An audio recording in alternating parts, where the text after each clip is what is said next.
Looking for a fast-charging, ultra-responsive stylus for your iPad? Meet the 2X Fast Charge Active Stylus Pen, designed for 2018 to 2025 Apple iPads. Take your creativity and productivity to the next level. Click the link in the video description to shop now on Amazon. Donald Trump and Zelensky hold phone call in first talks since heated meeting.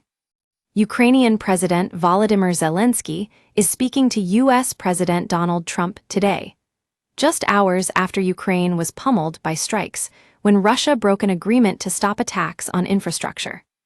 Zelensky said he wants to hear more about Trump's call with Putin, which was referred to as very good and productive. Today I will have contact with President Trump. We will discuss the details of the next steps with him, Zelensky said. It's the first time the pair have chatted since their tense exchange in the White House last month. Yesterday, Trump and Putin reportedly brokered a deal for Russia to stop striking crucial Ukrainian infrastructure for 30 days, which Putin promptly broke this morning. The Kremlin hit energy infrastructure in Slavyansk, a city in the Donetsk region, leaving large swathes of the city of 100,000 people without power. In response, Russia accused Ukraine of launching air attacks, and the Kremlin said it had shot down 57 Ukrainian drones. Zelensky said Moscow's refusal to halt all strikes proved the need for increased pressure on Moscow to prevent Putin from prolonging the war.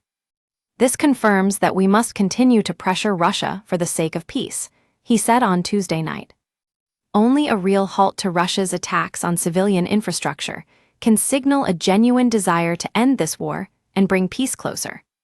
The Ukrainian leader said that one of the most difficult issues in future negotiations would be the issue of territorial concessions.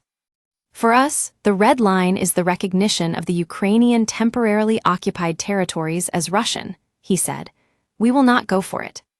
The White House described the call between Trump and Putin as the first step in a movement to peace, that it hopes will include a maritime ceasefire in the Black Sea and eventually a full and lasting end to the fighting. But there was no indication that Putin backed away from his conditions for a prospective peace deal, which is fiercely opposed by Kyiv. Trump touted the results of the 90-minute call with Putin on Truth Social on Tuesday afternoon. We agreed to an immediate ceasefire on all energy and infrastructure, with an understanding that we will be working quickly to have a complete ceasefire and, ultimately, an end to this very horrible war between Russia and Ukraine, wrote Trump. Many elements of a contract for peace were discussed, including the fact that thousands of soldiers are being killed, and both President Putin and President Zelensky would like to see it end. That process is now in full force and effect, and we will, hopefully, for the sake of humanity, get the job done. Trump added, as he has said many times before, that the war would not have started if he were president. Get in touch with our news team by emailing us at webnews@metro.co.uk. For more stories like this, check our news page. Stay on top of the headlines with daily email updates. This site is protected by Ray CAPTCHA, and the Google privacy policy and terms of service apply. Your information will be used in line with our privacy policy.